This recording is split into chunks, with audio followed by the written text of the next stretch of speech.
Hello, welcome to this first edition of the leadership discussion of the Committee for the Republic of Canada. I'm Jean-Philippe Lebleu, member activist for the CRC. I'm with Robert Hux, also member of the CRC, but also correspondent for the 21st Century Science and Technology magazine. So today we wanted to discuss something regarding economics, or let's say real economics, and wanted to use actually something that just happened February 13th in Canada, where the House of Commons unanimously, surprisingly enough, passed a law called C-383, which is another one of those laws that aims at preventing the import of water from Canada to the United States. Now, everybody's usually agree this is beautiful, we're protecting our wetlands and everything. But what we're going to try to do here today is actually to demonstrate that not only is this law insane, but what is it exactly that we have to do as Canadians, but also as citizens of this world, in order to get out of this imperial system, which is actually right now in a state of collapse. And we're going to go through some of that.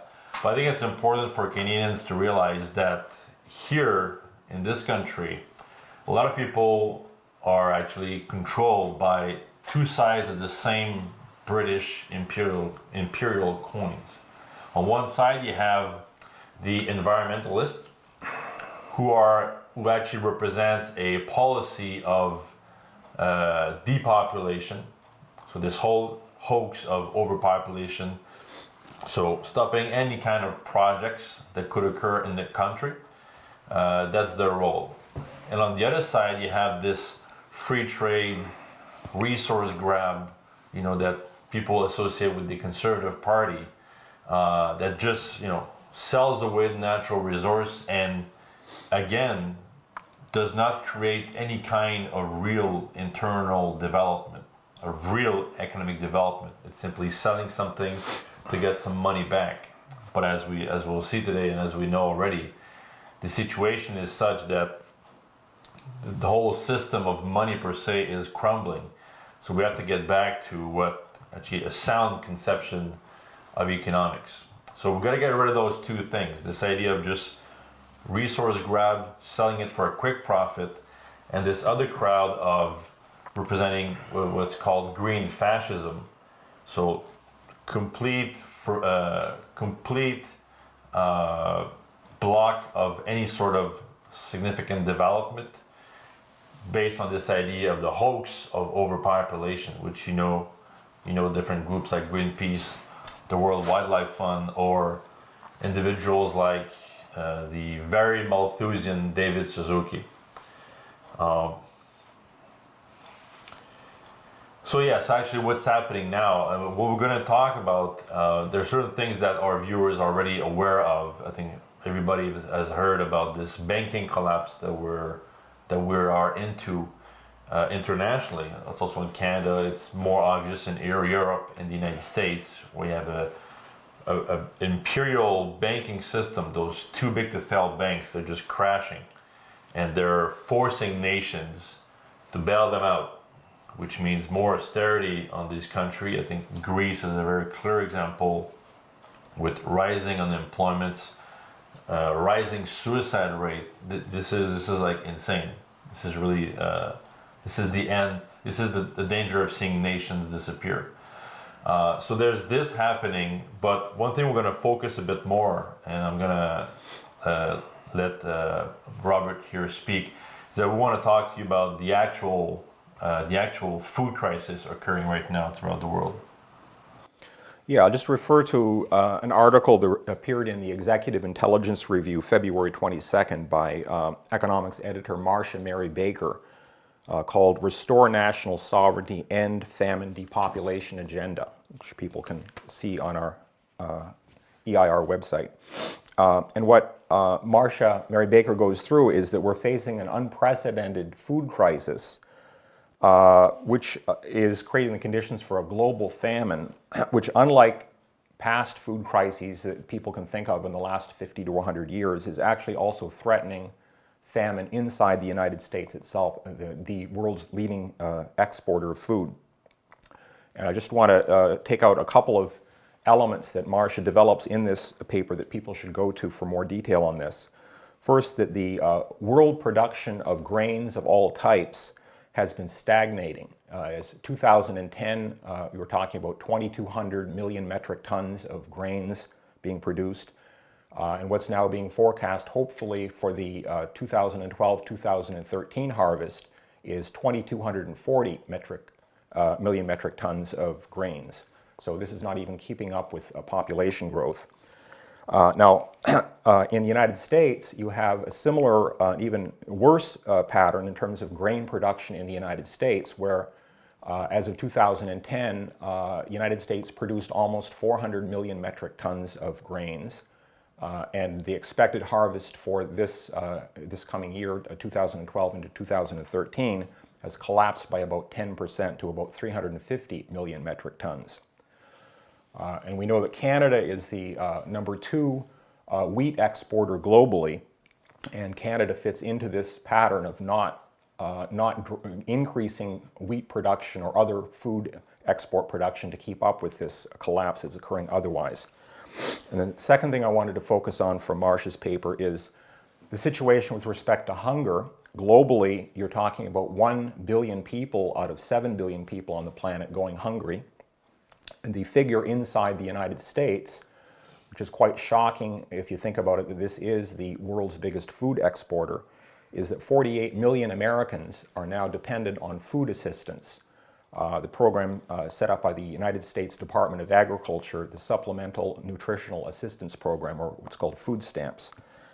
Now, the figure for Canada in terms of hunger inside Canada is about 10% of the Canadian population going hungry. So this fits in also with this global pattern. Now, there's a lot more description of the various other aspects of the food crisis globally, and particularly focusing on the United States, that you can get from Marcia's article. I want to just go through a quick overview of some of the causes of this food crisis, and therefore why this bill that was just enacted by the House of Commons, Bill C-383, which just briefly what it does is it prevents the construction of dams, reservoirs, canals on any rivers inside Canada for the purpose of diverting water into international rivers that would flow into the United States for the purpose of increasing water exports to the United States. This has now been passed by the House of Commons. It's gone through the first reading successfully by the Canadian Senate.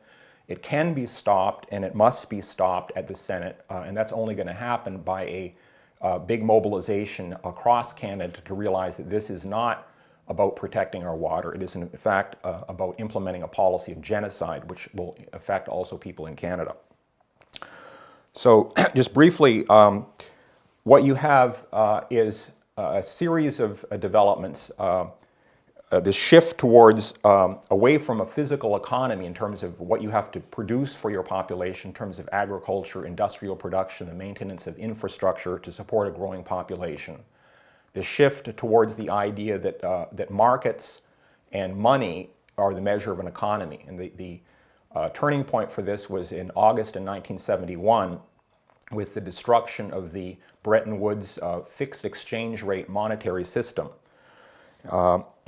And subsequently also the elimination of what's called parity pricing for agriculture, where farmers in the United States, but there were similar programs in Canada and other countries around the world, some of which still exist to a small degree, where you're guaranteeing the farmer the ability to produce what is required in terms of the food supply, and at the same time you're guaranteeing that the people of the nation have a stable supply of food.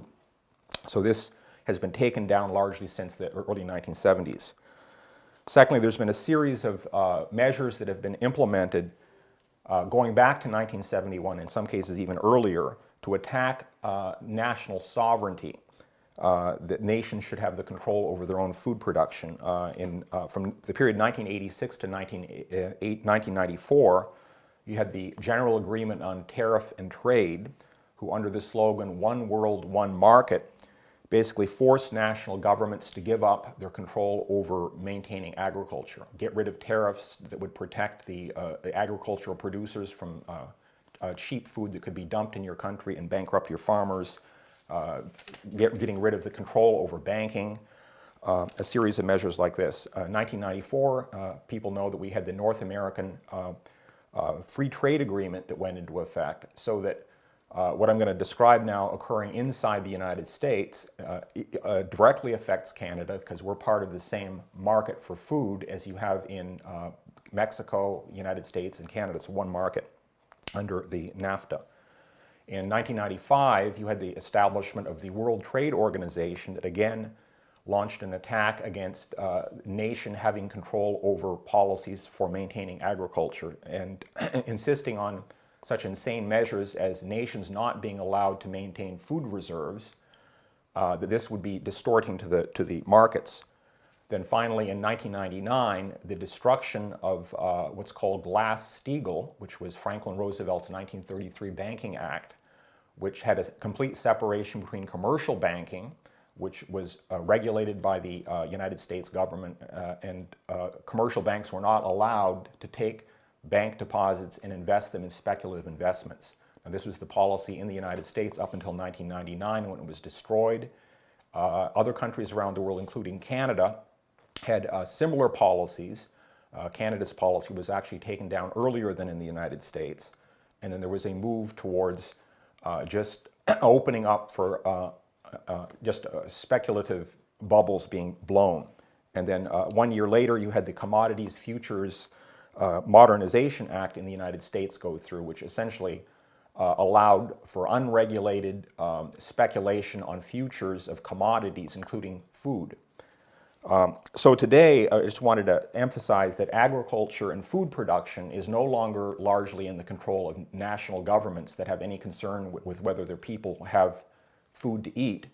It's in the hands of a British, European oligarchical faction. These are the people that run the food cartels like Cargill, Archer Daniel Midlands, Bunge, a series of food processing companies, the people who have control over international banking. And these are the people that in the 1930s developed the whole race eugenics movement that was put off to a show globally in Hitler's Germany in the 1930s into 1940s. And this is the philosophical faction behind today's green movement and environmentalist movement. It's precisely this idea of depopulation. So I just wanted to stress that this is the faction that as soon as World War II was over, you had United States that had Franklin Delano Roosevelt, who was committed to a policy of national development, collaboration with other nations around the world in terms of economic development. That whole orientation went out the window with Harry Truman coming in, and the Wall Street crowd was allied much more tightly with Churchill in Britain.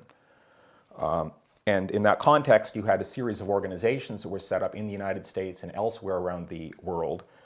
The Conservation Foundation in 1946, the World Wildlife Fund in 1961, established by Prince Philip and Prince Bernhard of the Netherlands.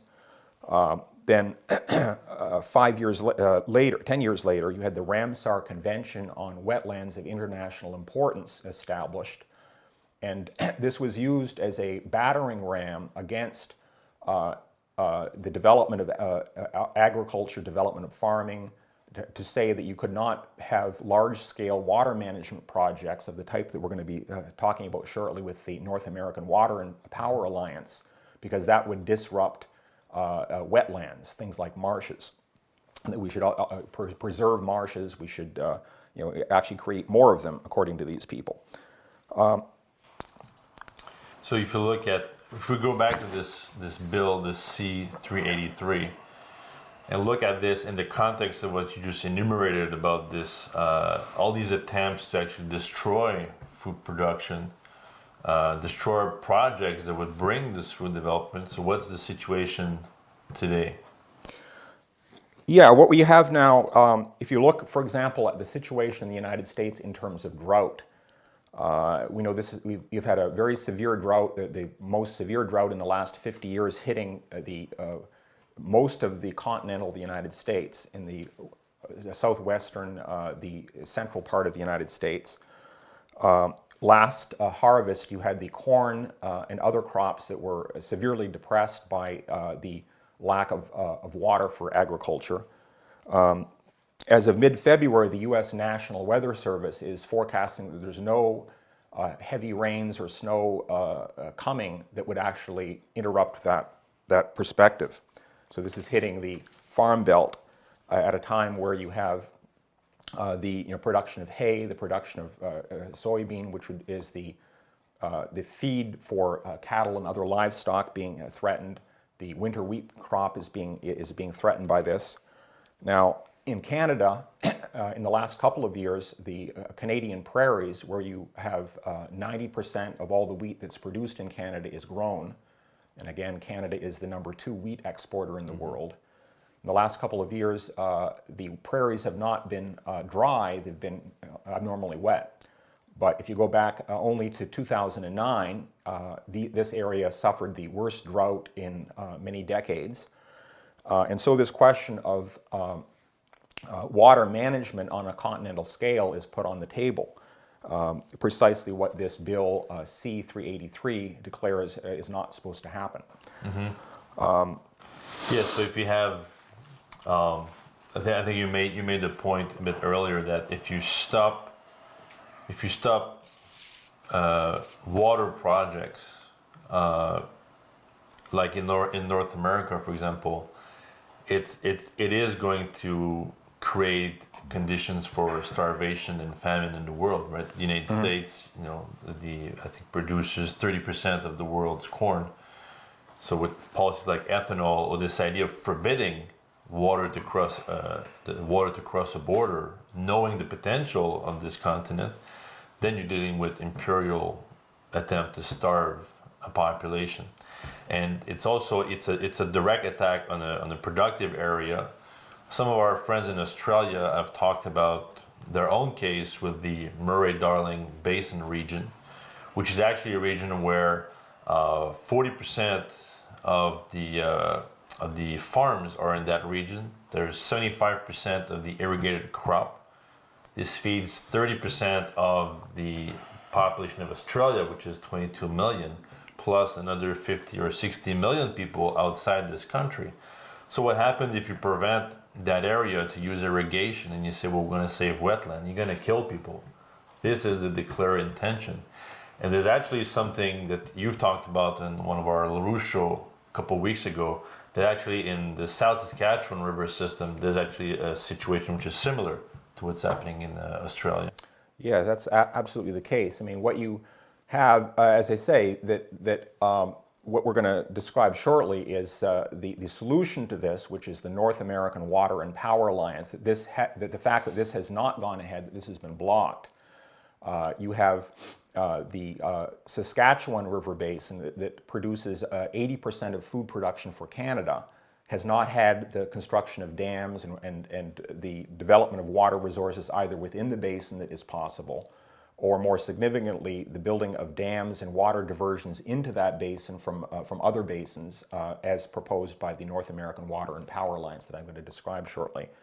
So what you've had is a series of measures inspired by this pseudo-environmentalist green agenda that is saying, okay, there's not enough water in the South Saskatchewan River Basin. Now this is the area in Alberta. The South Saskatchewan River Basin has the most intense irrigation development anywhere in Canada, in 13 irrigation districts. In Saskatchewan, you have a smaller amount of irrigated agriculture, but still quite significant. So under this Prince Philip World Wildlife Fund, the Ramsar Convention of Protecting Wetlands, what's been put forward is that there's not enough water to continue to allocate water resources either to agriculture or anything else. So as of March of 2005, there's been a cap put on water, increasing water allocations within the South Saskatchewan River Basin. And as also in the case in the Murray-Darling Basin in Australia, what they're now doing is they've set up a water market, and they say, well, this farmer is not using all of his water. He should have a right to sell his water or sell the water license itself. Now, you and I attended a conference in Quebec City several months back where someone who was involved in trying to peddle that policy, both in Australia and within the prairie provinces in Canada, ran into the fact that it's not a very popular policy. And he had to admit that this was not a very popular policy, not only for the farmers that are being denied the water that they need to grow food, but he had to admit that this policy was even being rejected by other people that you would think should be beneficiaries of this water, including municipalities. So that he's sort of confronting the fact this is not a popular policy. Yeah. And that what people were essentially saying is that there should be more water available. The emphasis should be on food production, but the question is, let's make more water. Let's not shut down the ability for maintaining human life. So if you look at, again, I think if we go back to this rule, this C-383, which is actually, when you look at it, it's actually it's anti-Canadian in its essence, because Canada did not develop itself. I mean, it's not David Suzuki who built Canada. It's not his ideology of population reduction and protecting frogs and protecting wetlands. It's actually a very active and very intelligent and an optimistic population that had to build build a society in a very hostile environment. And we can look at projects. I mean, people know about the St. Lawrence Seaway project that was done in the 1950s, which was actually a joint project with the United States. We put our differences aside and we made a beautiful project. We also have during the famous dirty 30s, where there was a very common problem where the very high quality land was being wiped out by this drought, which almost destroyed the whole region. So there was an effort from both sides of the border to actually deal with this dirty 30s and make sure that the center of North America will actually become a very highly productive area. So, and there's another project that you've actually worked on, which was W.C. Bennett's two-river policy in British Columbia, which is another one of those very great example. Yeah, I mean, this is very significant. We wrote up the story on this that people can find on the CRC website in the most recent issue of our magazine, The Canadian Patriot. And it describes that what people who follow the LaRouche movement are aware of as this North American Water and Power Alliance proposal, which I'm going to get to shortly, is not simply something that's coming from the United States. It's something that is coming from the United States under an environment in which there is a very receptive environment for this inside Canada. And so the story that we looked at is that the British Columbia Premier W.A.C. Bennett, who was in power from 1952 to 1972, he was very interested in developing the hydroelectric power on the Columbia River, which the Americans were interested in at that point. But he had a somewhat different perspective than a lot of people in the United States who were looking at, in terms of a narrow focus, looking at the Columbia River per se. So the issue is that during winter time, the Columbia River has much reduced flows during winter because a lot of the water is tied up in ice and snow. And you have much greater flow, obviously, during the spring into the summer months.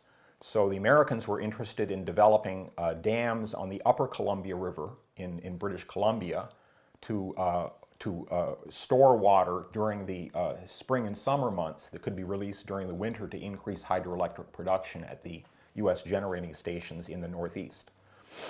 So W.A.C. Bennett was interested in doing that, but he was also at the same time interested in doing something that everybody around him said it cannot be done, it's impossible, because at the same time that he would be building these dams in British Columbia on the Columbia River system, he was determined that the Peace River was also going to have a hydroelectric development. And this area, which if you look at a map of British Columbia, it's an area which at that point was hardly anybody lived there. and it was sort of out in the middle of nowhere. So he wanted to do these two things at the same time.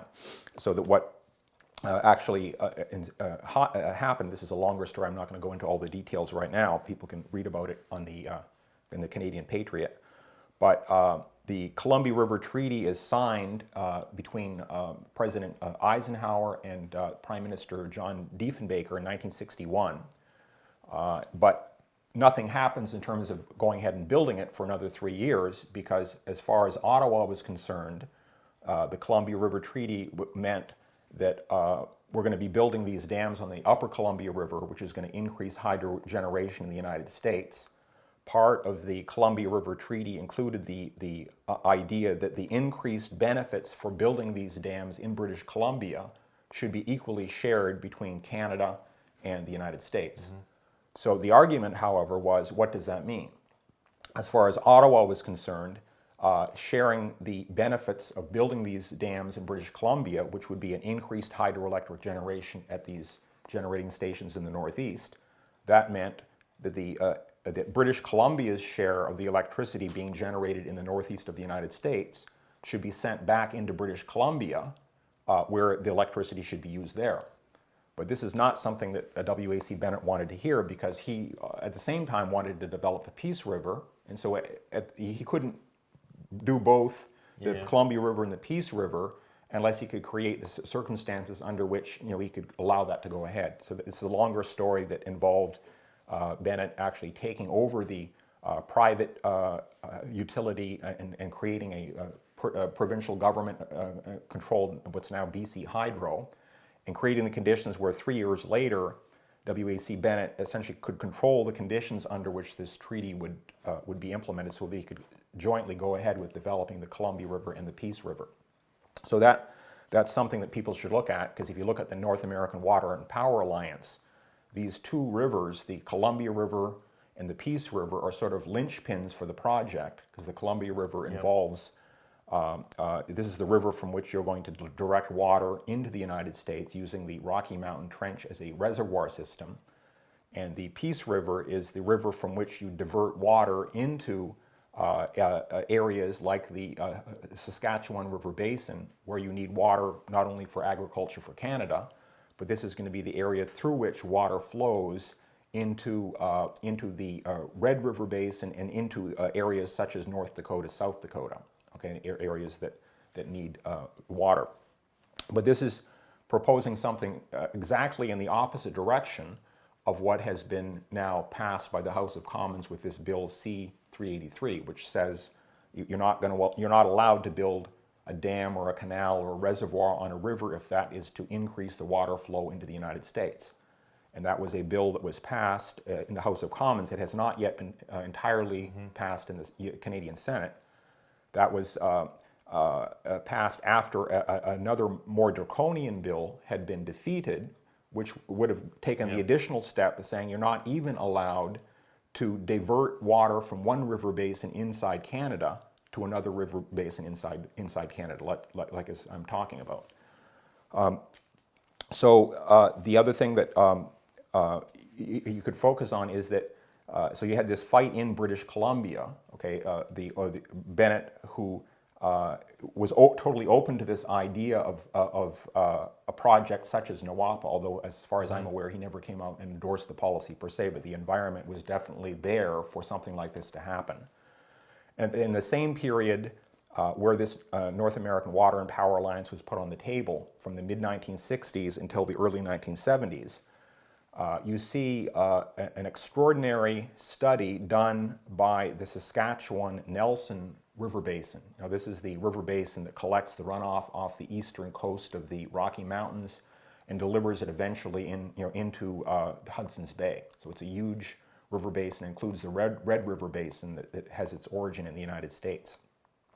So what is done by this Saskatchewan-Nelson Basin is they call upon this Prairie Farm Rehabilitation Organization, administration, that was involved in the 1930s trying to fight the drought in the prairies, that was involved in constructing reservoirs and dams, in these areas, to actually do preliminary engineering studies on 55 new dams, okay, either inside this Saskatchewan-Nelson Basin or outside of the basin for the purpose of diverting water into the Saskatchewan-Nelson Basin, and that they do an extensive study to answer the question, how much water could become available if we were to build a system. And this is done within the context that there is no identifiable reason as far as that they could state for why this water would be made available, but the question is, if we did this, what would we do? So the obvious question to ask is, why would they be doing a study like that? Because obviously this is in the period in which the North American Water and Power Alliance was on the table, very much interest in these questions in Canada, and what basically we're looking at now is a situation where that's what has to be put on the table now in terms of a policy. Yeah, because when we talk about this North American Water and Power Alliance, which, where we take these enormous amount of water from Alaska, Yukon, all this water that runs out in the ocean, runs off in the ocean, which is unused, to use that water to actually transform the whole biosphere of the continent. Canada, the United States, the western part of the United States, the whole region of Canada, and the north of Mexico. But in order to do it, and I think that's the important part here, in order to accomplish this, we're going to need to reactivate every aspect of our economy, from steel production, railroads, geology, dam building, nuclear power. So all this is being reactivated, talking about millions of very high-level productive jobs, right? In a joint project where the United States and Mexico will have the same stimulation of their economy, their real physical economy. Right. So a bill like C-383, which sounds a bit almost like anecdotal, everybody says, yeah, that's fine. Canadians like their water. Well, that's not true, because we let it go run into the waste. So we're not using it. We're just saying it's this very romantic, very green, idiotic conception of water. Right. Water is there, don't touch it. It's beautiful. Let it run in the ocean, while you could actually feed so many more millions of people with a project like NAWAPA. So you have that as a project that can actually get us out of this food crisis, get us out of the economic meltdown that we're in. But at the same time, I think what we have to look at is the fact that mankind as a whole must start to look forward, to look into the future. And that's what Lyndon LaRouche was talking about in his speech on February 22nd, last Friday, where he answered a question about this food crisis, where Jason Ross elaborated a bit on Marsh and Mary's paper. And his answer was, all right, well, let's deal with those asteroids and meteorites that are looking after us and maybe try to hit us, because I think everybody heard this meteorite that blew up in the sky of Russia actually reactivated a lot of people saying, hey, actually the real environment in which we're in is not simply the Earth itself, but it's the whole solar system, which is actually a very, very hostile region. And when you look, again, if you go back to NAWAPA, the North American Water and Power Alliance, you have a project there that can actually put the foundation for you to be able to terraform a planet like Mars, knowing that it seems that there's been former rivers on Mars. There's a lot of unanswered questions, but the fact that mankind can go out there and bring a real biosphere, a real life to those planets, I think is the way to think about economics. So all these talks about no project, when you have resource grab on one side and green ideology on the other side, you're going into a dead end. Actually this is going to kill a lot of people. So maybe as a conclusion, in order to actually get to what we're talking about, in order to start the NAWAPA project, which is an essential project for Canada, the United States, and Mexico, a real project in the tradition of Canadian development, and also to actually, that's maybe another broader question, but to get back into space, to deal with this threat of meteorites and asteroids, there are certain first steps we got to do. And the first step is the Glass-Steagall legislation must be passed in Canada, the United States, and other countries in order to reorganize the banking system. There's a fight already in Italy, France,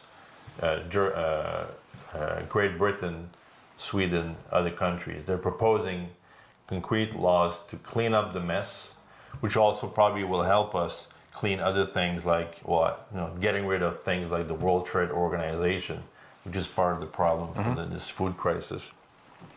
And the other aspect of this will also be how we're going to finance those projects. Well, you got to go back to the idea of a national bank, a bank that will emit credit in a Alexander Hamiltonian way.